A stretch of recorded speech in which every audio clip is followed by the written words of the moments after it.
One summer day in 1839 at Cooperstown, New York, on the shores of Lake Otsego, the local academy was playing a game of town ball against Green's select school.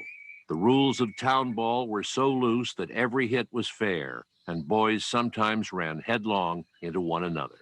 That day, an academy player named Abner Doubleday sat down and on the spot drew up the rules for a brand new game and called it baseball.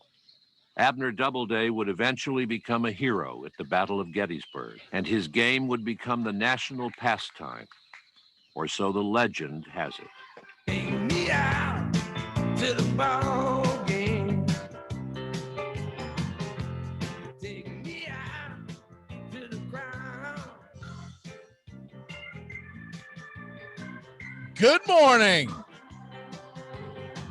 Welcome to the Neighborhood Play with Christian and Joey. Christian, how the hell are you this morning, sir? I'm doing pretty good. How about yourself? I'm doing all right. I know y'all are heading to a Whitesox game. Joey, how the hell are you? Doing great. Happy to be on and talking some baseball with everyone. So a big weekend for the Cubs and Sox, a lot going on. Both teams at the top of their divisions, kind of. The Cubs are tied, but yeah, good things going down in Chicago. And I changed my hat because the Florida State women's softball team's headed to the World Series, baby. Knocking out LSU. That's awesome. In Baton Rouge. Going back, we won it in 2016 and we won it in 2018. So there you have it. The Florida State Seminoles it was a hell of a game for people that missed it. Everything was rained out yesterday, so I ended up watching a lot of softball, and it was a hell of a game. And LSU played a hell of a game as well. But anyways, we'll move on to baseball, Chicago baseball specifically. This is our weekly Chicago baseball show for the people who are joining us for the first time. Christian and Joey, both lifelong diehard Cubs and White Sox fans respectively. And we're going to talk Chicago baseball every week at this time, 11 a.m. Eastern, 10 Central, to get your Saturday going. Are we expecting good weather in Chicago at least today? Me and Christian were kind of talking about it. We got about between 50 and 60 with sun, but it's going to be a little bit breezy out there. So for the people going to the games, I got a couple buddies going on my end. Me and Christian obviously go into the Sox game, but we're dressed warm because it's going to be a little cold, but it'll be a good time. Get a couple cold ones in there, feel all right. But no rain? No rain. That's the nothing but sunshine in the forecast for today. But hey, we're looking for a good one today from both teams. But a sunny day is all we're asking for. And what time is first pitch in White Sox land today? 1:10, I believe. Okay. So it should be warm the whole day then, right? So you don't have to worry about the sun going down. If it makes y'all feel any better, my pool is now officially warm enough to swim in. It was the 90s yesterday, so yeah. Wow. I'll be doing. We're jealous over here. I'll be doing that. I'll be watching the White Sox game. I'll just watch it in a swimming pool. I could not envy you anymore. Well, let's go right into it. What's the first topic that y'all want to jump off with today? I mean, since the Cubs are hot and I've been knocking them a lot, I'm going to have to share a couple of statistics that have gotten back on the map. And actually, I got to give a little kudos to my pops because he sent me these yesterday. But the Cubs are 16-6 in their last 22 games, on pace to win over 90. So I did not expect that coming into this season after we traded Yu Darvish and looked like we would be not so good this year. But then the Cubs bullpen has a franchise record, 38 scoreless innings, or equivalent to 4 straight shutouts. So, I mean, that bullpen headed by Kimbrel all the way down has been very efficient this year. And the starting rotation has been very up and down. But if you can get when you get Chris Bryant and Javi Baez playing like they should be in their contract seasons, and you have that great bullpen, it's led to 5 in a row and a tie for first place with St. Louis. So I'm really happy about that. And I hope they keep proving me wrong because I was a hater at the beginning of the season. I wanted some change, but I can't argue with what's happening. You know, the thing about the Cubs is, do I think they're a threat to win the World Series? Probably not. But that division's winnable. I mean, I honestly feel like it's the Cardinals and the Cubs, and the Brewers are not nearly as good as everyone had hoped they would be. So I really think it's a 2-team race. And the team that doesn't get the division, I think will get the wild card, because you're not going to beat up on each other over there. I mean, the Pirates are terrible, obviously. I mean, that play with Javi Baez, what the hell was that? Man, that's arguably the worst baseball player I've ever seen in my life. Do you give any credit to Javi on that, or you just think it's all full stupidity by the Pirates? Full stupidity by the Pirates. I mean, I give Javi credit for hustling, but dude, there were 2 outs in the inning. All you had to do is step on the damn base. The inning's over. And then he's trying to throw out the guy at home, which made no sense, because all you do is tag Javi. Once you went all the way down there, all you had to do is tag Javi, because there's 2 outs. It's a forced play. So it doesn't matter if that guy scores or not. The forced play is going to end the inning. And then I don't know what the hell they were doing. No one was covering first. Ball was rolling up. That thing was this close to an inside the Parker, because if that ball gets by the shortstop, goes rattling around in the left field, I think Javi's at least halfway between third and home by the time someone gets a hold of that ball. Yeah, that was definitely a circus-like play, and I couldn't see. I just got a replay because I was at work, and I was like, "What is going on here?" But that's the way things have been going lately for this team, though. And you got to get a little luck when you're on a hot streak like they are. I believe winning 9 out of 11 and 5 out in a row, like I mentioned earlier. So, I mean, today I was watching I don't mean to cut you off. I was watching a show yesterday, and they were talking about this. And one of the guys kept arguing the fact that the catcher should have gotten him down in a rundown back and forth. The other guy kept saying it was a forced play. He never had to do any of that. He just had to turn around, step on the bag, and run to the dugout. There was 2 outs. It is the worst play I've ever seen in Major League Baseball, because not knowing the situation and making it worse. I don't believe I've ever seen anything. This is worse than when Canseco got the ball smacked off of his head and went over the field, or went over the fence for a home run. This is the worst play I've ever seen. I mean, this is Dan Orlovsky running out of the end zone kind of bad, right? This is Milton Bradley throwing it into the outfield stands with 2 outs bad. Who was that? Larry Walker that handed it to the kid, and then had to come running back to realize that there was only 1 or 2 outs in the inning, and come ask for the ball back. Yeah, this is that kind of bad. But I think it's even worse, because the simple fact of the matter is it was a forced play. Even Milton Bradley's stupid thing was dumb. He forgot the outs, but it was a forced play. Why did you? It wasn't like the throw took him into the dugout or something. He had to go racing after the ball. That was wild. Tim Anderson, how's he doing? Tim Anderson has been awfully cold of late, and that's an unfortunate regard. However, he's been reported to be a little injured. His thumb is reportedly a little on the fritz, so he's been sitting out for that reason the past couple of days. But I do believe he's back in the lineup today. But nonetheless, Tim Anderson batting about 287 right now, still above average, I would say. And I do believe he's primed for a bounce back, of course, but of late in the month of May has not been too kind to him, that's for sure. Now, one thing I forgot to ask y'all, it's a doubleheader today. Are y'all going to both games? Or are you just we do have the option. We do have the option to sit through both games, but we were talking earlier that there's like a 45-minute delay between both games where they, allow players to chill or whatever and prep the field in that regard. But I'm not sure how I feel about the doubleheader as of right now. I'd like to stay, but just a little side comment. People like to comment about Javi Baez and Tim Anderson and who's the better shortstop in Chicago. It's a heated debate, and there's no doubt that that's a good Almago is certainly exciting, but in some regards they both have a similar WAR. So I don't know. In both teams, they both play the same role, and I do appreciate that. The one thing I like about Javi Baez over Tim Anderson, I never heard Javi Baez say he doesn't like baseball because it's boring. I will never forgive Tim Anderson for saying that. I've tried. But when you play the damn sport, you don't call your own sport boring. He was I certainly hear you there, but I think he is definitely part of the lifeline of that team for sure. So I mean, he plays a similar role, I think, as Javi Baez does on the north side. You know, where when he's lighting up a fire, you know, so too is the rest of the starting 8 or starting 9.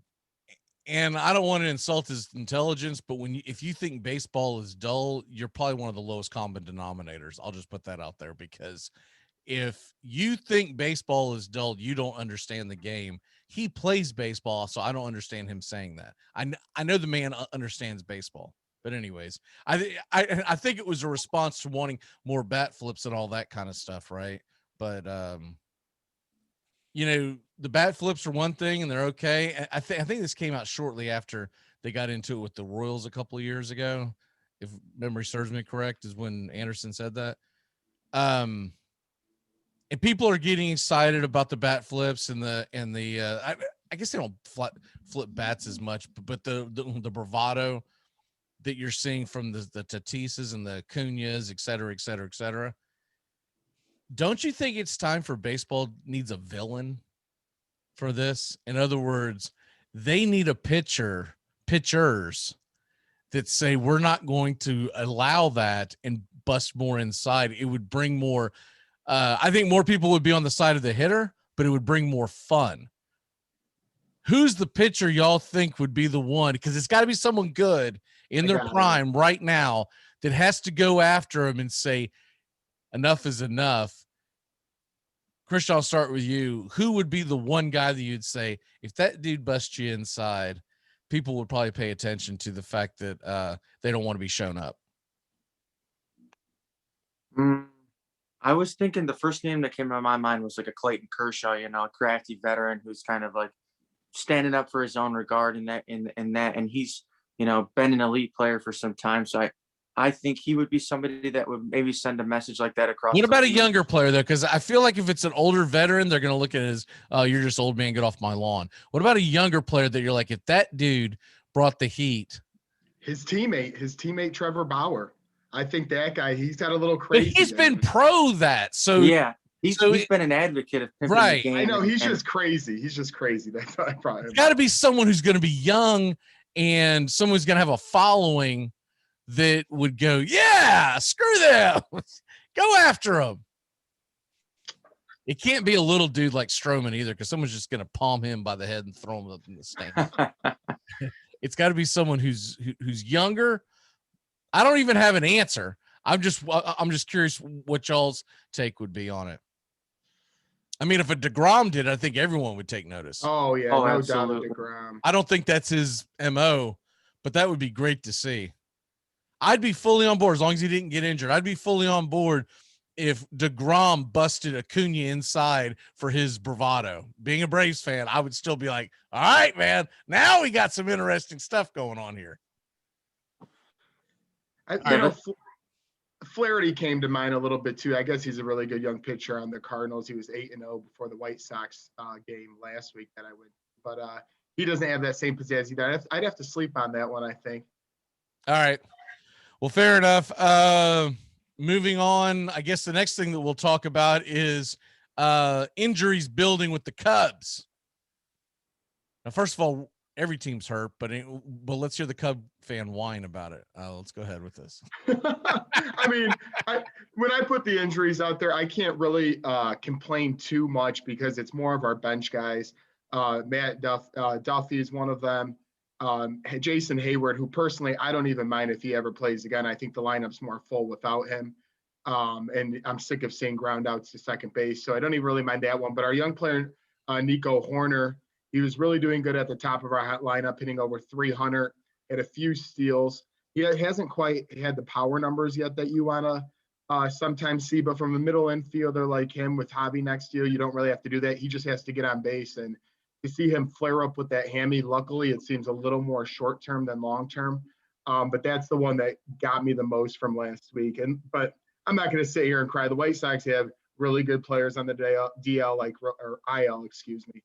Robert and Eloy. So Cubs have a few, but it's mostly bench guys. So hopefully we can get Horner back sooner than later. So I see that Hayward's not on the IL. Is he expected to play this weekend, or what's going on with him?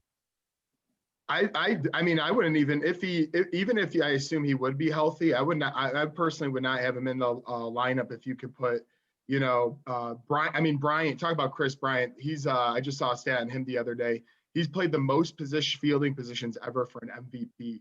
I believe now he's played left, right, first, third, and center field. So I mean, you want to talk about someone that just puts the team first and does whatever it takes, because he could easily be more of a guy like, hey, you know what? I just want to stick to third. So I would even put Bryant back in the outfield over seeing Jason Hayward ground out to second.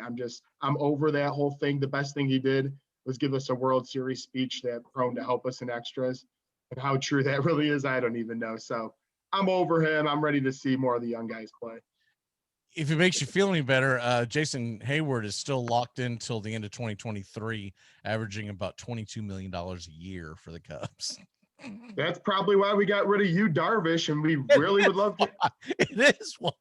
We would love to have Yu Darvish right now. That's why I didn't get that move, and we didn't even get amazing prospects back. It's like, come on, man, Ricketts, you're killing me.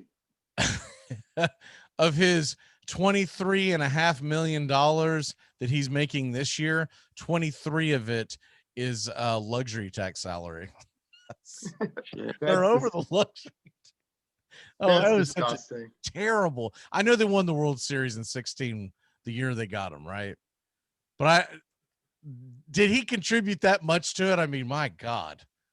I mean, he's a really good fielder, but the bat, obviously, we all know, never quite lived up to par. That being said, don't want to rag the good guy too much. He's a great guy, but he's getting paid well. Let him sit there and watch the young guys play. This goes more into the show we have earlier on Saturdays at 10 a.m., the fantasy baseball analytics show. And then the guys that do that show, they dive into these analytics, and I'm always like, you got to watch the game. You know, that's always my comeback. But Jason Hayward was a fantasy analytics, or not fantasy, but an analytics contract, because they saw exit velocity, et cetera, et cetera. Meanwhile, back at the ranch, Jason Hayward, you know, with all the exit velocity that he's had in his career, and, you know, oh, the metrics say this and the metrics say that, he is a lifetime 260 hitter.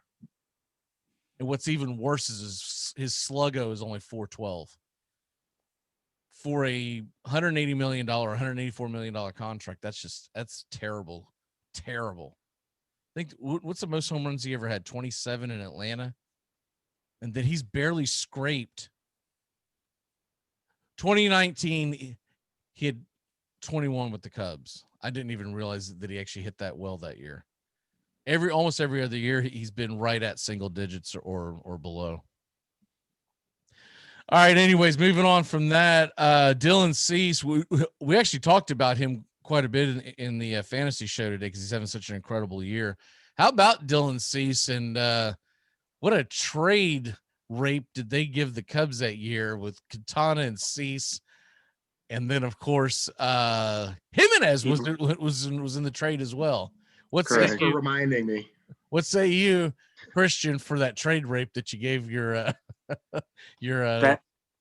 Northside brothers? That was almost as great of the trade as acquiring Giolito from the Nationals. I will say that. But that was another stupid ass trade, and I was glad to see it.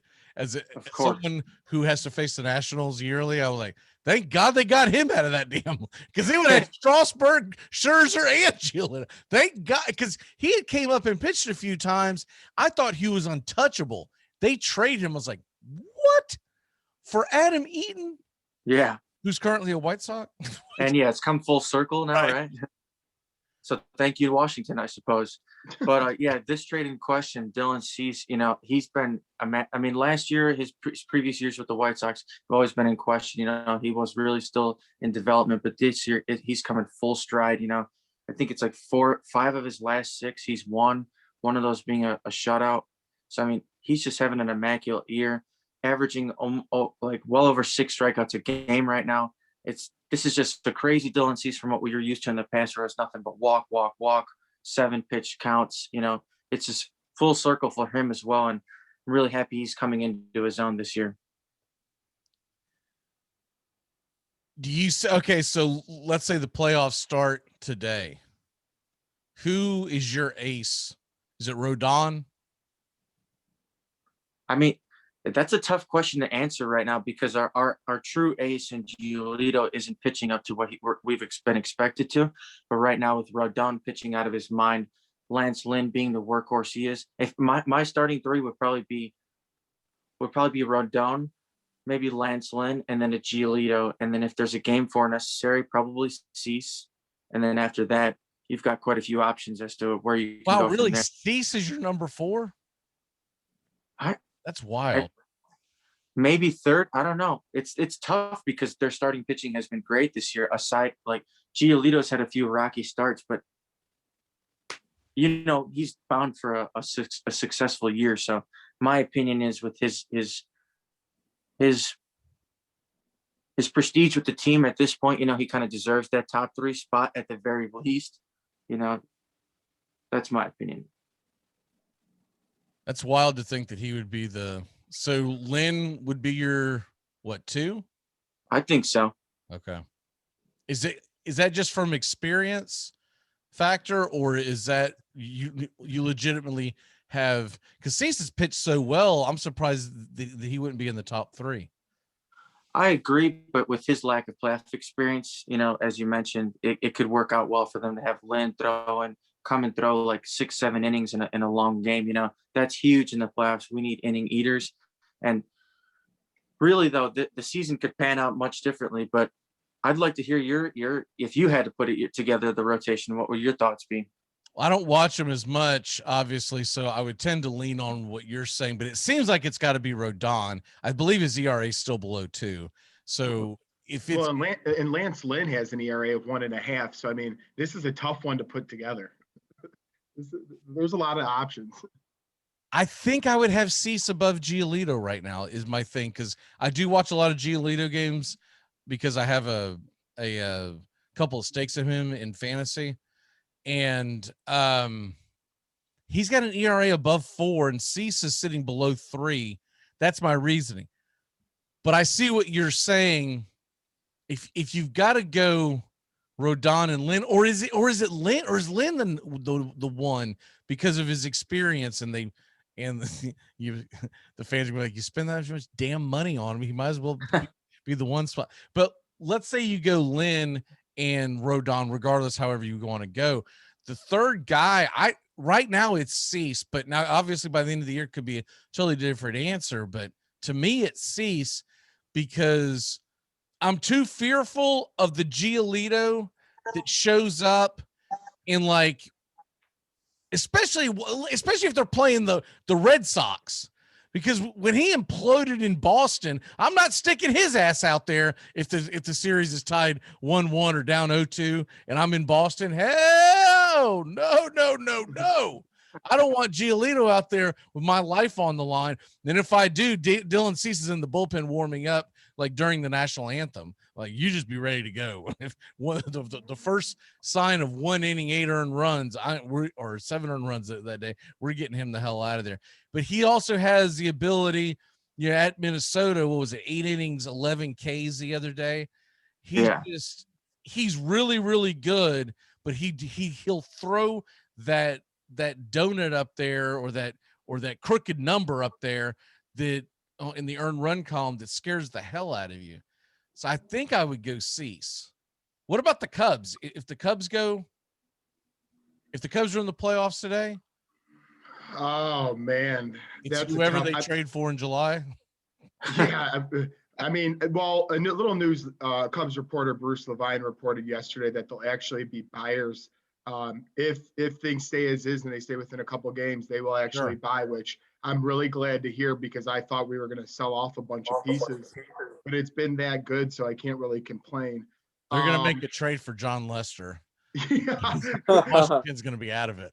Oh, the over the hill. I love Lester, but his last couple of starts have been ugly. If I had to pick a rotation right now, I'd probably still, even though Hendricks has had his ups and downs, I'd put him one as the veteran who's been there, done that. I would probably put I love what Alzaloy's been doing lately. I mean, I think he's got him probably crack into the top 3, and I thought I would never say that before the year, but I'm not putting Trevor Williams in that spot. Zach Davies has his up and downs. I guess he's a veteran. Man, I don't want to start Zach Davies unless I absolutely have to. So I think I'm going to go Hendricks, Alzaloy, Arrieta, 1, 2, 3. And then bullpen game, because Yeah. Davies, if he's not hitting his spots, it's like batting practice. It's soft toss. It's fungo baseball. I had a cup of coffee with him a few times in fantasy, and first time I watched him pitch, I've got to get rid of this guy. What the hell is he throwing up there, man? Because I saw the stats. He was out in Milwaukee at the time, or San Diego. I don't remember which one it was at the time, but anyways, I see him throwing out there. I saw the stats. He had a great ERA, and so I turned the game on. I was like, whoa, he like throws ephus pitches as his go-to. What the hell is he doing out there, man? I'm really surprised that Zach Davies is actually still in a rotation, because he's crafty. I'll give that to him, but he does not have the stuff to be a real threat. All right.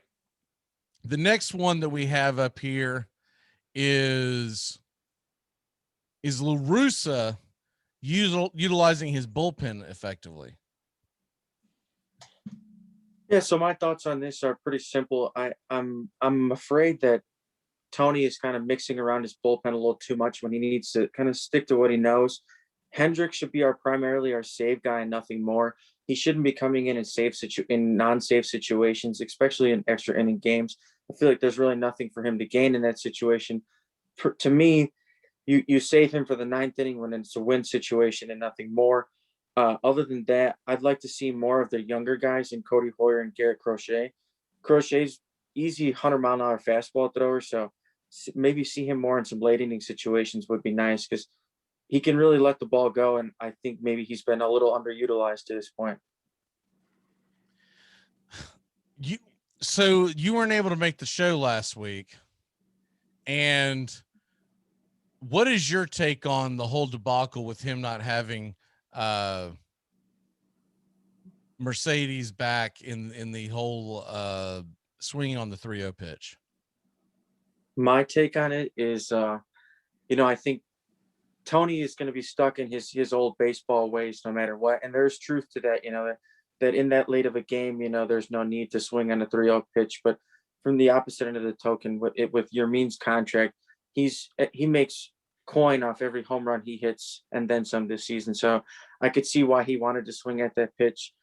Him sitting him or maybe talking to him after the game, I could see, but beyond that, I didn't understand why he would go after him. Well, I know he didn't. Okay, well, let me rephrase it. He didn't necessarily go after him, but he didn't have his back in the post game. He should have handled that internally, is I guess my take on the whole thing, because it's one thing to say that you're upset because he swung when you, I guess, told him not to swing, but why does the media need to know that, right? I think of all the great managers, they would have said the one cliche, that's an in-house issue and we'll deal with it and then move on, right? And I just didn't think it was cool for him to go, because it's almost like LaRussa was trying to defend the fact that I would never have a player do that. And I get what you're saying too, is that Mercedes is looking at contract, and this was my take at the time. And it's still my take. If it's that big a damn deal that he's out there swinging at a 3-0 pitch, then why do you have your designated hitter throwing the ball? If you're worried about keeping the runs down, then you go pull a guy out of your bullpen. Okay. And then we'll play the unwritten rules of the game. But when you've got your fat ass DH out there chucking up ephus pitches, and I'm looking at, I don't know what his contract status is, but if he's a free agent, that extra home run could be a big difference in what kind of money he gets. Because let's say he finishes the year with 20 home runs or 30 home runs. If you sit down right below the 19 or 29, it makes a big difference in the mentality of the person re-signing you. Anyways, I just thought it was just, go ahead, Joey. No, I mean, let's call it like it is. It's just disgusting. Number one, the guy was in the minor leagues for a long time. Okay. See what I'm saying? Number two, he honestly his job is to hit the ball. And if he hits it out of the ballpark, other teams got to stop. It's that simple. I'm not going to berate on it. I talked a lot last week, but come on, man, you get another one of those. It's just disgusting. And you can't go with this. It's an unwritten rule, kadurt, and then out the other side of your mouth, Major League Baseball is saying, let the kids play. The hell, dude. And by the way, when we talked about this before, I've watched baseball my entire life. I've probably been watching baseball since I'm going to round it around 1980-ish, okay, when I was a little kid. I've never heard of that rule that you're not supposed to swing a 3-0 pitch until just like the last couple of years when ESPN invented it.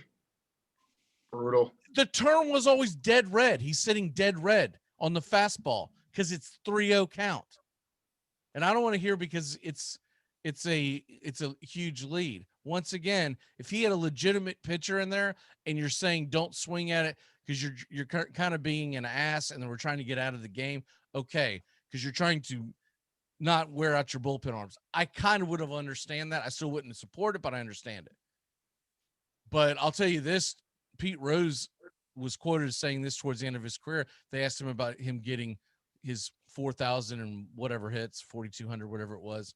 And he said, and they asked him, how did he do it? And, obviously it was longevity. But the other thing he said, I never gave an at bat away. At any point in my career, I never gave an at bat away. No matter what the score was, I was trying to get a base hit. I was trying to get on base. That should be the unwritten rule.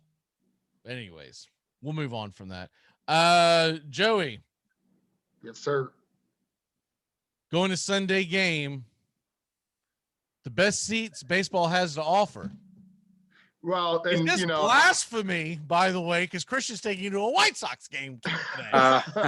Well, so as a lot of people know, the Cubs used to have their bullpens down the first baseline. Giants have had that, a couple other teams, but a lot of them, as we know, moved under the stadium. Well, those bullpens have been moved, and now they have a couple rows of seats on each side, and we'll be right behind and near Anthony Rizzo. And it's all you can drink. It's all you can eat. You get your own little section. You don't even have to go by everybody else. Not that I care about that. It's no time. It's summer. It's mask free everywhere. It's awesome. But yeah, I'm looking forward to it. It's a family game. I don't get an opportunity to go with my whole family to a lot of sporting events. But this is the one time a year, Memorial Day weekend. Where are your seats at? Like right behind Anthony Rizzo on the first base side in the first couple of rows. Okay.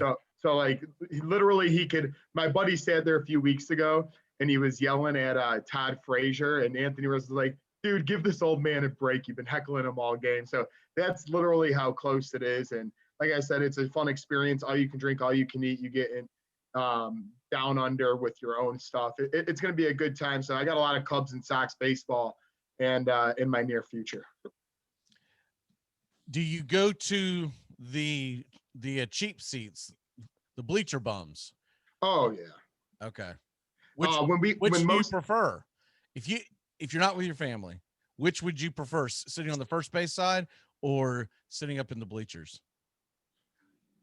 Honestly, this is going to sound crazy, but I actually like sitting in the outfield at Sox Park better than Cubs, because a lot of the people, first off, in the Cubs outfield, you can't walk around the whole stadium. You're just from foul pole to foul pole. It's a completely different section. So I don't know. I love it at the White Sox game when I sit in the outfield. You got the terrace up there. Cubs has a little bit of a one, but I'd rather sit first base at the Cubs stadium, be close to the action. And like me and Christian are doing today with his season tickets, we're sitting in the outfield, which is awesome. The sun is literally right on you, and right above you, you got a huge open terrace where you could just hang out with your friends, because we always see people we know. So outfield for Sox. The White Sox stadium, I sat in the outfield the game I went to. It reminds me a lot of the Mets stadium. And both of them were extremely underrated. Everyone will always talk about the Cubs stadium and the Yankees stadium in those cities.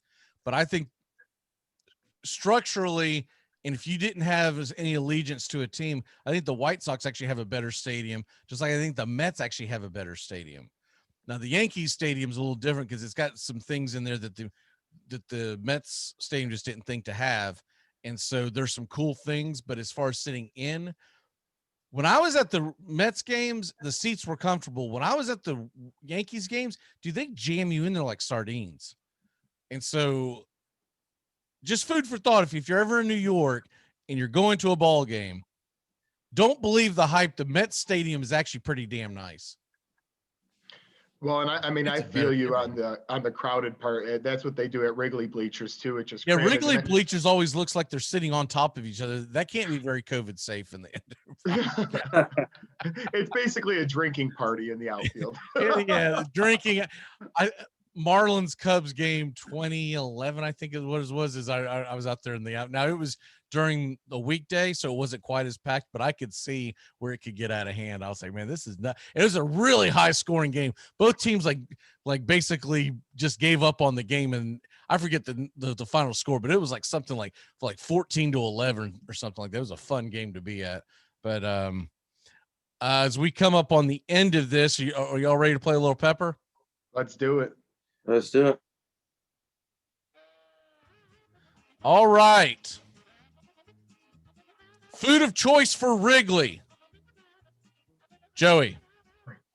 I'm going to go bratwurst with grilled onions. What about on the south side, Christian? They got a pretty wicked bowl of nachos in the helmet. It's like a full-size helmet. You could damn near wear the thing after you clean out the bowl. It's that big? Oh, it's huge. It's huge. Wow.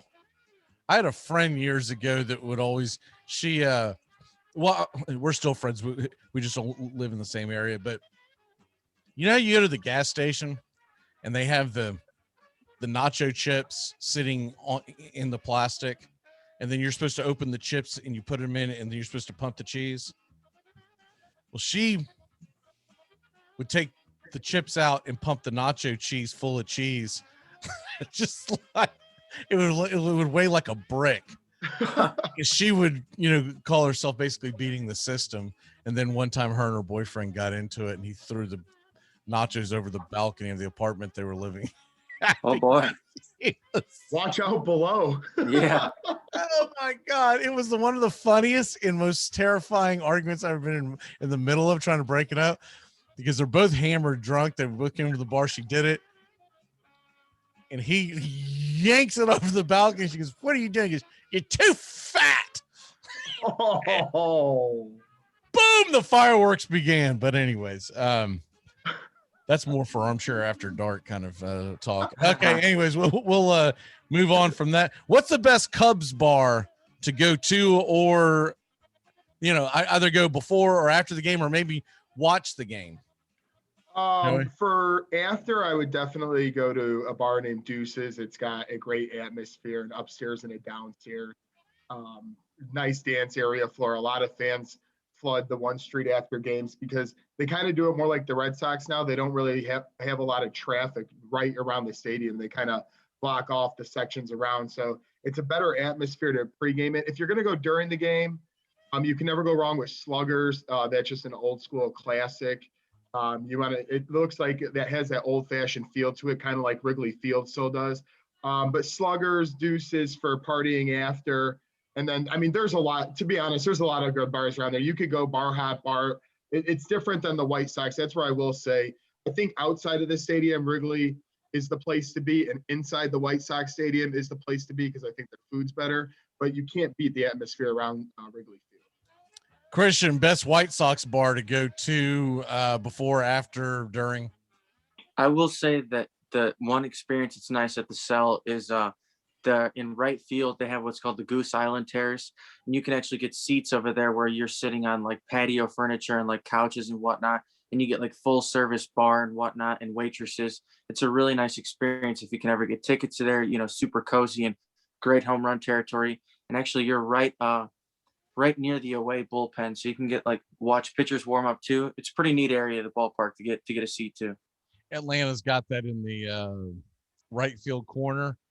And then actually behind it, that a lot of people can't see when you're watching a ball game, there's an actual bar with glass windows that you can see the entire game going on. So that's where I like to pregame at, and then you walk down into the stadium. And by the way, the new stadium in Atlanta is phenomenal. they built that for the new American. And what I mean by that is you got like seats that are like almost like recliners, like Like Oh. movie theater type Yeah, stuff. Like, yeah, they're wide. Like you don't get there and get squeezed in because I'm a big dude. Most of these games, you're like, oh, here we go. They're gonna freaking cram me in like a sardine. You go to a Braves game, and it was built for the new American, man. They're like, bring your Amen. fat ass and sit down right there. We're getting Hell to yeah. go, baby. Let's go. You want a beer? Take a beer. You want funnel cake? Get some funnel cake. You want something else? All this comes with the free defibrillator at your seat, by the way. It's great. And the final one, I'll give y'all a second to think about this. I'm going to throw it to both of y'all. By the end of the 2021 season, by the end of the 2021 calendar year, blank will be the most popular athlete in the city of Chicago. Joey, I'll start with you. I can All pick the any sports, whatever sport, whatever. If there's a hell of a Northwestern player that I'm not aware of, whatever. Is it crazy if I say someone who hasn't even played a snap in Justin Fields? That's my thought process, but I was wanting to get y'all's take on it. Because I'm going to eliminate the Bulls and Hawks right off the bat. They got good players in Levine and Kane, but either near or there, I'm not going to go with. And then in baseball, we talked about Timmy A and Javi, and there's other players, but I mean, Justin Fields, he already is the second most sold jersey behind Tim Tebow actually in the last week. That's another funny one, but these people are loving Fields. My buddies are buying shirts and jerseys. Tim Tebow outsold him. Yes. That's asinine. It would right now. So over the last week, the top three jersey sales in football is Tebow, then Fields, then Tom Brady. Top three. This is why ESPN gets so pissed off at Tebow. I didn't realize that Tebow was leading the charge in jersey. So a guy that's not even going to make the team in all likelihood. That's hilarious. Christian, what say you? Is it Justin Fields or is it someone else? Oh, it's easily got to be Justin Fields. I mean, it's like the second coming of Jesus here. We finally got a franchise quarterback. It feels good to know that we have a bright future ahead of us, whether Matt Nagy and company are leading the charge. Justin Fields will be a Bear. And I mean, I wouldn't be surprised if people start getting that man's name tattooed on their ass with World Series or Super Bowl 2022, something along those lines, because it's a new hope like no other. I would just caution, and the only reason why is Ohio State quarterbacks have not fared well in the National Football League. Very true. This is the same offense that they all came from because Day is running the same offense that Urban Meyer ran. That's the only thing I would caution. Now, people buying Tebow jerseys, I think it's idiots in Jacksonville who are Gator fans that are just going to buy them because they're going to want to have something to wear this summer, knowing full damn good and well that they were not, because you know what it is? Gator fans have always wanted a Tebow jersey in Jaguar colors. And they're like, I don't care if he makes a team or not. Right. If someone, I don't know if I'd buy it, but if someone gave me a Tebow jersey in Jacksonville, as much as I hate the Gators, I would probably even wear the damn thing because it's just a funny thing to wear. But if you're talking about paying full price for a Tim Tebow jersey, like $200, $300, dude, that's a stupid commitment because there's not much. The guy's 34 years old. The hell are we doing over here, man? I mean, God. I love Tim Tebow, but that's blasphemy. People are just spending $150 easy for this thing. Well, that just tells you that college football is still king in the South. That it doesn't matter what the hell's going on with their NFL teams, they still have their college football allegiance. Because if Jameis Winston starts going off in New Orleans, I'm going to go get a Saints jersey. Wow. There you go. I'm a Jameis Winston guy, man. He brought us our last national championship. That's fair. No, I'm the Florida State love He's is there. eating them W's, man. He hasn't done it much in the NFL, but he was eating them W's at Florida State. It's a different culture in the South compared to other areas of the country that I've lived in, because no one could give a crap less about their college football in most areas of the country. In the South, it's college football first, and then religion, and then family. It's there's a reason why they play it on Saturdays, because if they played college football on Sundays, the damn churches would be empty. Dude, I'm tailgating. What are you talking about? Going to a ball game? Son, that's not happening. We come to the end of it. Christian, what is your walk off for the day, sir? My walk-off will be that tonight's game will feature John Means and Lance Lynn. I think that's going to be a super exciting game. Is that the game Yeah. y'all are going to, the early game, or is that the night game? That's the nightcap, and now that I've recognized that those are the two pitchers, I think I may have to stick around for that one. Got to, man. That's a hell of a damn. What's the early matchup? The early matchup is Dylan Cease, I believe, against Matt Harvey, I want to say. Or I'm sorry, not Cease. It is What am I hard. talking? It's Keuchel. Dallas Okay. Keuchel. That's decent too. That should be a little more higher scoring, but I mean that's a decent. Yeah, it's funny we talk about the top four and Keuchel's not even in the conversation. I know, isn't that strange, huh? Just goes to show a little bit of depth they have there. White Sox are good. What's your walk off, Joey? A couple quick things. One, I hope the Cubs stay hot and are actually at the end of the weekend in first place all alone. But Christian, I might have to join you. I'm just afraid I'll have 25 beers if I stay for 14 innings worth and spend about $300 million. Do it. All right. So my walk off for y'all will be, you got to learn how we do it in the South. When we go to ball games, you got to realize most of these college football stadiums don't sell alcohol, because if they're on a college campus, they just started doing it for some of them this past year, but most of them don't sell alcohol. It's an old rule down here, because you're in the Bible Belt. That doesn't mean that we don't drink alcohol in the stadium. You just got to know how to get a hold of a plastic flask that's not going to go off on some kind of stupid, metal detector or a wand or whatever. And if it's cool enough, which it sounds like it's going to be, you need you a good pair of cowboy boots, because I have a flask to this day. It's plastic and it cups where your ankle would be. Plastic, and it cups where your ankle would be. And you stick that bad boy down in your cowboy boot.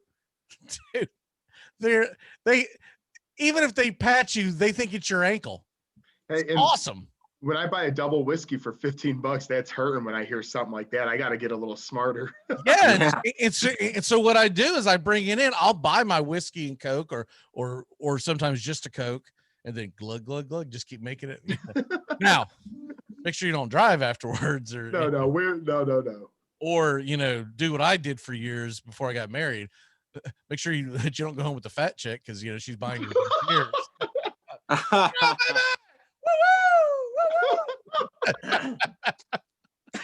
All right, that's probably a good place to end this show. We'll see y'all next week on the Neighborhood Play with Christian and Joey.